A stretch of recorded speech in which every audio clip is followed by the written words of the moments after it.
ಉಧೋ ಉಧೋ ಎಲ್ಲಮ್ಮ, ಉಧೋ ಉಧೋ ಎಲ್ಲಮ್ಮ, ಉಧೋ ಉಧೋ ಎಲ್ಲಮ್ಮ. ನಮಸ್ತೆ ಸ್ನೇಹಿತರೆ, ನಾನು ನಿಮ್ಮ ವಾಣಿ. ಇವತ್ತಿನ ವಿಡಿಯೋದಲ್ಲಿ ಸವದತ್ತಿ ಎಲ್ಲಮ್ಮನ ಕ್ಷೇತ್ರವನ್ನು ನೋಡೋಣ. ನಾವು ಮಹಾರಾಷ್ಟ್ರದ ಪ್ರವಾಸವನ್ನು ಮುಗಿಸಿ ಕೊನೆಯದಾಗಿ ಬಂದದ್ದೇ ಈ ರೇಣುಕಾ ಎಲ್ಲಮ್ಮ ತಾಯಿಯ ಕ್ಷೇತ್ರಕ್ಕೆ. ಸವದತ್ತಿ ಅಂದಾಕ್ಷಣ ಮನಸ್ಸಿಗೆ ಬರೋದೇ ಸವದತ್ತಿ ಎಲ್ಲಮ್ಮ. ಈ ತಾಯಿ ಎಲ್ಲ ಭಕ್ತರ ಮಾತೆಯ ತಾಯಿಯಾಗಿದ್ದಾರೆ.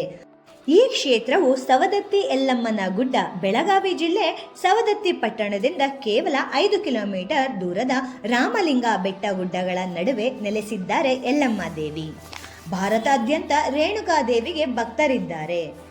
ಸ್ನೇಹಿತರೆ, ನೀವೇನಾದರೂ ಇಲ್ಲಿಗೆ ಬಂದರೆ ರೇಣುಕಾ ದೇವಸ್ಥಾನಕ್ಕೆ ಭೇಟಿ ಕೊಡುವ ಮೊದಲು ಅಲ್ಲಿನ ಕೆಲವೊಂದು ಪವಿತ್ರ ಸ್ಥಾನಗಳಿಗೆ ಭೇಟಿ ಕೊಟ್ಟ ನಂತರವೇ ಕೊನೆಯದಾಗಿ ರೇಣುಕಾ ದೇವಿ ದೇವಸ್ಥಾನಕ್ಕೆ ಭೇಟಿ ಕೊಡಬೇಕು.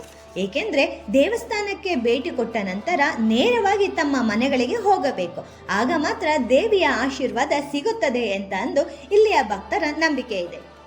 ಈ ಕ್ಷೇತ್ರದಲ್ಲಿ ನೀವು ಮೊದಲು ಭೇಟಿ ಕೊಡಬೇಕಾದ ಜಾಗವೇ ಜೋಗುಳ ಬಾವಿ. ಇದು ಸವದತ್ತಿ ಊರಿನ ಒಳಗೆ ಕೇವಲ 2 ಕಿಲೋಮೀಟರ್ ದೂರದಲ್ಲಿದೆ. ಈ ಜೋಗುಳ ಬಾವಿ ರೇಣುಕಾ ಸಾಗರದಿಂದ ಉಂಟಾದಂತಹ ಒಂದು ಹೊಂಡವಾಗಿದೆ. ನಂತರ ಜೋಗುಳ ಬಾವಿ ಸತ್ಯಮ್ಮನ ದೇವಿಯ ದರ್ಶನ ಪಡೆದುಕೊಳ್ಳಬೇಕು. ನಂತರ ನೀವು ಮುಂದೆ ಪವಿತ್ರ ಎಣ್ಣೆ ಹೊಂಡ ಶ್ರೀ ಕ್ಷೇತ್ರದಲ್ಲಿ ಎಣ್ಣೆ ಹೊಂಡದ ನೀರಿಗೆ ವಿಶೇಷವಾದ ಪಾವಿತ್ರತೆ ಇದೆ. ಗುಡ್ಡದ ಕಲ್ಲು ಹಾಗೂ ಹೊಂಡಗಳಲ್ಲಿ ಕಂದುಗಟ್ಟಲೆ ಹರಿದು ಬಂದಂತಹ ನೀರು ಪಾವಿತ್ರತೆಯ ಎಣ್ಣೆ ಹೊಂಡವನ್ನು ಸೇರುತ್ತದೆ. ಇಲ್ಲಿ ಅರಿಶಿನ ಹೊಂಡ ಮತ್ತು ಕುಂಕುಮ ಹೊಂಡಗಳು ಅಂತ 2 ಹೊಂಡಗಳಿವೆ. ಎಣ್ಣೆ ಹೊಂಡದಲ್ಲಿ ಹರಿದು ಬಂದ ನೀರು ತುಂಬಾ ಶುಭ್ರತೆಯಿಂದ ಕೂಡಿದ್ದು ಆ ನೀರಿನ ಪಾವಿತ್ರತೆ ಅಪಾರವಾಗಿದೆ. ಹೊಂಡದಲ್ಲಿ ಸ್ನಾನ ಮಾಡುವುದೇ ಒಂದು ಪುಣ್ಯವೆಂದು ಪ್ರತೀತಿ ಕೂಡ ಇದೆ. ಸವದತ್ತಿ ಸಮೀಪದಲ್ಲಿರುವ ನವಿಲು ತೀರ್ಥ ಗುಡ್ಡ, ಮಾಧವ ಗುಡ್ಡ, ಮಳವಳ್ಳಿ ಗುಡ್ಡ, ಸವದತ್ತಿ ಗುಡ್ಡ, ಎಲ್ಲಮ್ಮನ ಗುಡ್ಡ ಹಾಗೂ ಪರಶುರಾಮ ಗುಡ್ಡ ಎಂಬ 7 ಗುಡ್ಡಗಳು ಇಲ್ಲಿ ಇವೆ. ಈ ಎಲ್ಲ ಕಡೆ ತಾಯಿ ಎಲ್ಲಮ್ಮ ದೇವಿ ಸಂಚರಿಸುತ್ತಾರಂತೆ. ನಾವು ಎಣ್ಣೆ ಹೊಂಡವನ್ನು ನೋಡಿದ ಬಳಿಕ ಹೋದದ್ದೇ ಪರಶುರಾಮ ಬೆಟ್ಟಕ್ಕೆ. ನೀವೇನಾದರೂ ಇಲ್ಲಿಗೆ ಬಂದರೆ ಈ ಬೆಟ್ಟವನ್ನು ನೋಡೋದನ್ನ ಮರಿಲಿಕ್ಕೆ ಹೋಗಬೇಡಿ, ಏಕೆಂದರೆ ಇಲ್ಲಿಯ ಸೊಬಗು ಅತ್ಯುತ್ತಮವಾಗಿದೆ. ಈ ಕ್ಷೇತ್ರಕ್ಕೆ ಒಂದು ಪುರಾಣ ಕಥೆ ಇದೆ.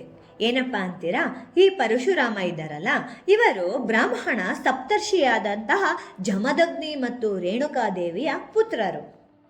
ಈ ರೇಣುಕಾದೇವಿಯವರಿಗೆ ಒದ್ದೆಯಾಗಿರುವ ಜೇಡಿ ಮಣ್ಣಿನ ಮಡಿಕೆಯಿಂದಲೂ ನೀರನ್ನು ತುಂಬಿಸಿಕೊಂಡು ಬರುವಂತಹ ಸಾಮರ್ಥ್ಯ ರೇಣುಕಾದೇವಿಗೆ ಇತ್ತು.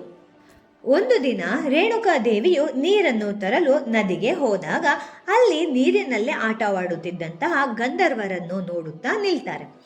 ನಂತರ ಮನೆಗೆ ನೀರಿಲ್ಲದೆ ತೆರಳುತ್ತಾಳೆ. ಇದನ್ನು ಕಂಡಂತಹ ಜಮದಗ್ನಿ ಮಹರ್ಷಿ ಕೋಪಗೊಂಡು ರೇಣುಕಾದೇವಿಯನ್ನು ಮನೆಯಿಂದ ಹೊರಗೆ ಕಳುಹಿಸುತ್ತಾರೆ. ರೇಣುಕಾದೇವಿ ತುಂಬಾ ಬೇಸರವಾಗಿ ರೇಣುಕಾದೇವಿ ಏನ್ ಮಾಡ್ತಾರೆ, ತಪಸ್ಸಿಗೆ 3 ದಿನ ಕುಳಿತುಕೊಳ್ತಾರೆ.